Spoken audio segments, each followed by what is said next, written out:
भक्तजनों, प्रेमियों, साधु संतों, इस सत्य अध्यात्म वीडियो को आगे से आगे शेयर जरूर करें। सत साहेब जी। साधु सत साहेब, सत साहेब, सत साहेब, सत साहेब। जय सतगुरु साईं अरुण जी महाराज को कोटि कोटि प्रणाम। जय सतगुरु कबीर साहिब जी को प्रणाम। जय सतगुरु नानक साहब को प्रणाम। जय सतगुरु रविदास जी महाराज को प्रणाम। जय सतगुरु भगवान बुद्ध को प्रणाम।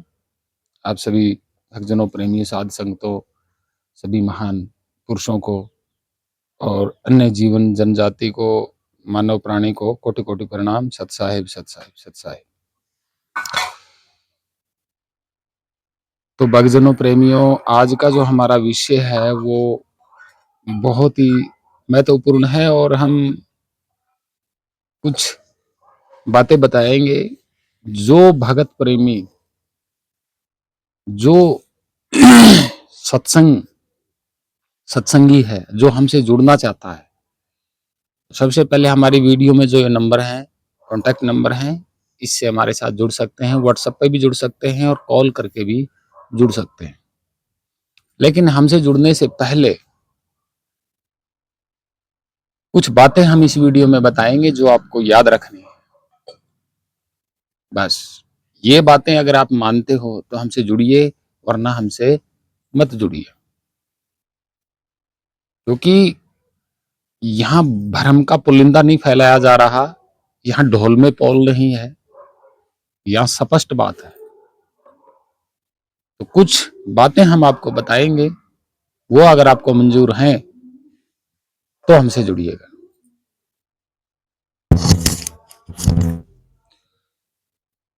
तो भक्तजनों, प्रेमियों, जो हमारी कुछ बातें हैं वो सुन लीजिएगा। वो नियम नहीं है हमारे कुछ कि आप सोच रहे हो कोई नियम बता रहे होंगे, नहीं।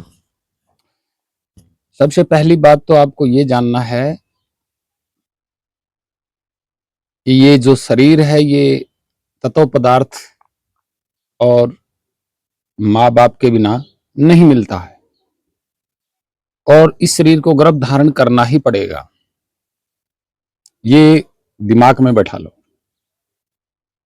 दूसरी बात ये है कि वो सर्वव्यापी कभी भी प्रकट नहीं होता और वो शरीर धारण नहीं करता है, बिल्कुल नहीं करता है। और ना वो आता है और ना जाता है, ना वो कोई कार्य करता है। ठीक है, वो स्वयं एक सत्ता है जिसका प्रयोग किया जा रहा है। उस स्वयं सत्ता का प्रयोग किया जा रहा है। कौन कर रहा है? प्रकृति और परिवर्तन। पूरा विस्तार से बताऊंगा मैं, लेकिन ये दिमाग में बैठा लेना है। तीसरे नंबर पे है कि वो कोई भाषा नहीं बोलता है, कोई भाषा नहीं बोलता है और ना ही उसका कोई शरीर है, ना ही उसके आंख है, ना कान है, शरीर ही नहीं है। इस सर्वव्यापी खाली स्थान का कोई शरीर नहीं है।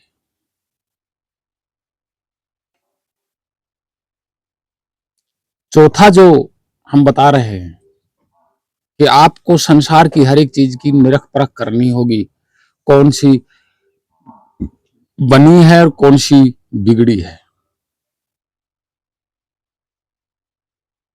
और पूरी तरह से जांच करनी होगी। जांच करने के बाद जब ये मन में आ जाए कि हाँ कोई चीज यहां अविनाशी नहीं है, तब हमसे जुड़ें। नंबर पांचवा कि परमात्मा का कोई नाम नहीं है, न ही उसका कोई मंत्र नहीं, उसका कोई मंत्र भी नहीं।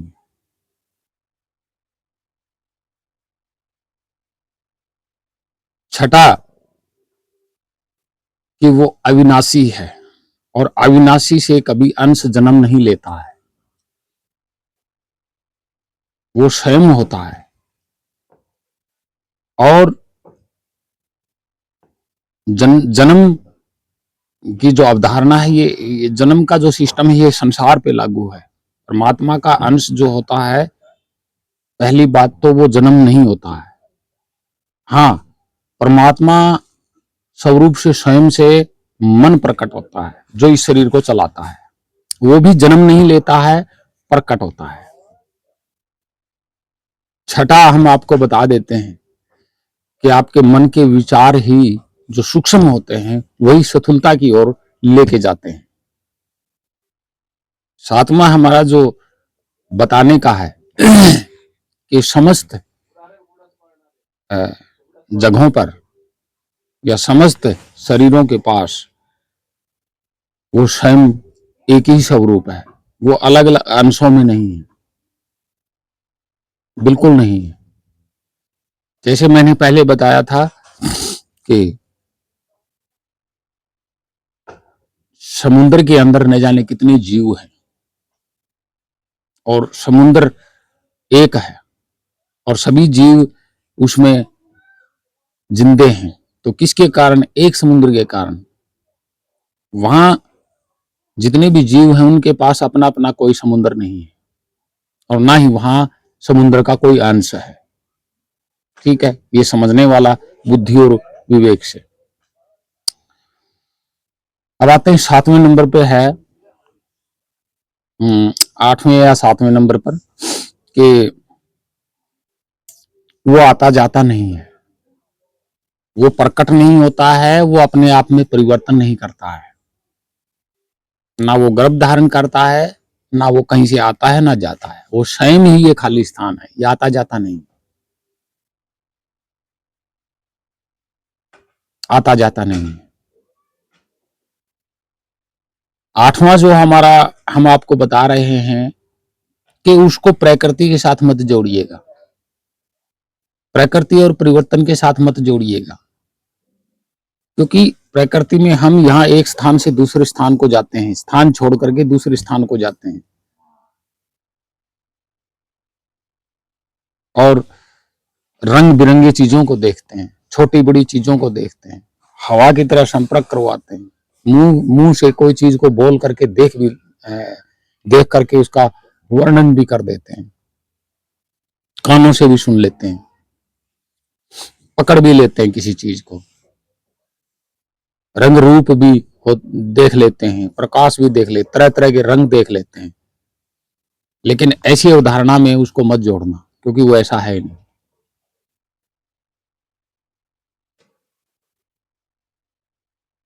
नंबर 10, जब जानोगे तो वाकई वहां ऐसा नहीं है, यानी कि प्रकृति और परिवर्तन से और इस सृष्टि से वहां पर उस स्थान में कोई लेना देना नहीं है, प्रकृति और इस सृष्टि का। प्रकृति आ गई तो प्रकृति में तो सब कुछ है ना, जो आप देख रहे हो, सुन रहे हो, बोल रहे हो, स्पर्श कर रहे हो।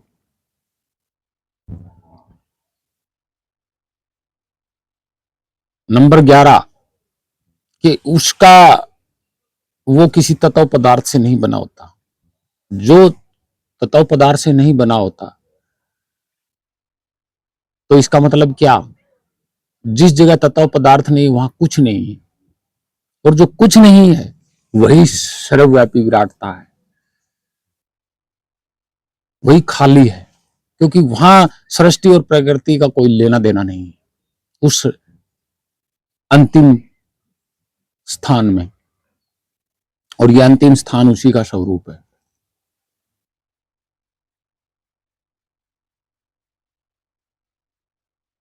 और नंबर 12, ध्यान से सुनिए हमारी इन बातों को।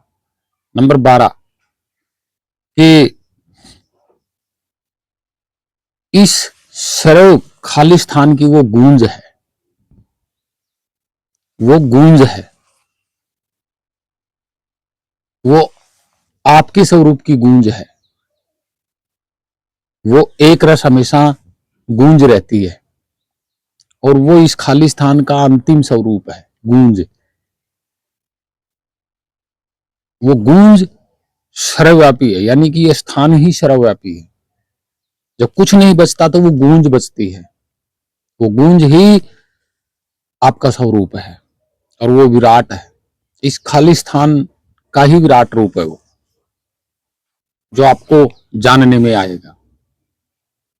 इस खाली स्थान का कोई रंग रूप या प्रकाश नहीं है, क्योंकि इसमें कोई तत्व पदार्थ है ही नहीं चमकने वाला। जो चमकने वाला है वो प्रकृति है। ये खालिस्तान ना हिलता है ना डुलता है, ये एक जगह स्वयं स्थिरता में रहता है और इसी की गूंज है। वो वो गूंज जहां कुछ नहीं, उसी का स्वरूप आप भी हो। वो एक स्वरूप, वो एक गूंज सब में विद्यमान है। वो एक गूंज सब में विद्यमान, उसका कोई नाम नहीं है, वो खाली गूंज है। जैसे गूंजता है ना, कोई चीज गूंजती है वो। नंबर 13, हम यहाँ कोई ध्यान नहीं लगवा रहे, मंत्र जाप नहीं करवा रहे, कोई साधना नहीं करवा रहे, कोई घी के दीपक नहीं जलवा रहे आपसे, कोई आरतियां भजन नहीं करवा रहे, कोई घंटा नहीं बजवा रहे, शंख नहीं बजवा रहे, ना मूर्ति पूजा करवा रहे। अगर कोई इनमें विश्वास रखता है, मूर्ति पूजा ध्यान विधियों में, इनमें, तो हमारे से ना जुड़े। नंबर 14,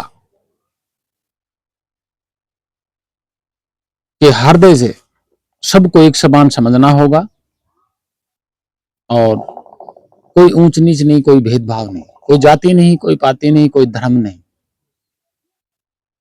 अगर कोई व्यक्ति ये चीजों को मानता है वो हमसे ना जुड़े, अगर नहीं मानता है वो जुड़ सकता है।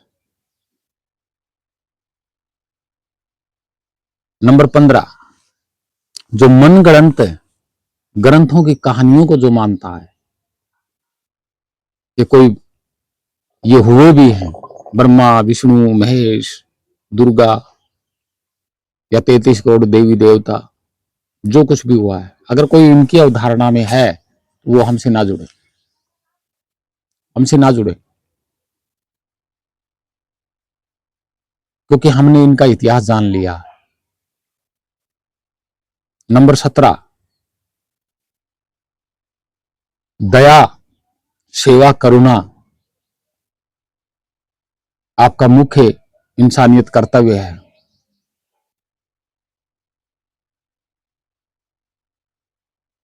और किसी को पीड़ा या दुख दर्द ना दें। नंबर 18, मरने के बाद मुक्ति मिल जाएगी, यह अवधारणा अगर कोई करता है तो वो हमसे ना जुड़े। मुक्त जीते जी होना होगा,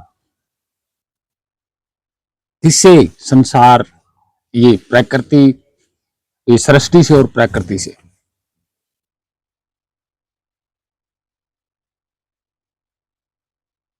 और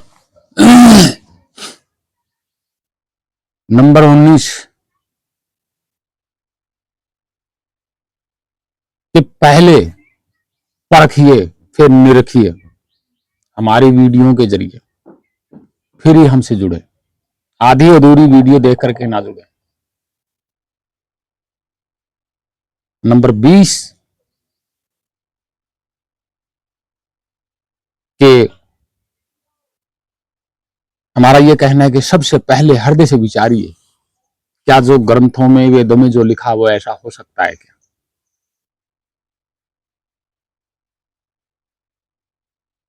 और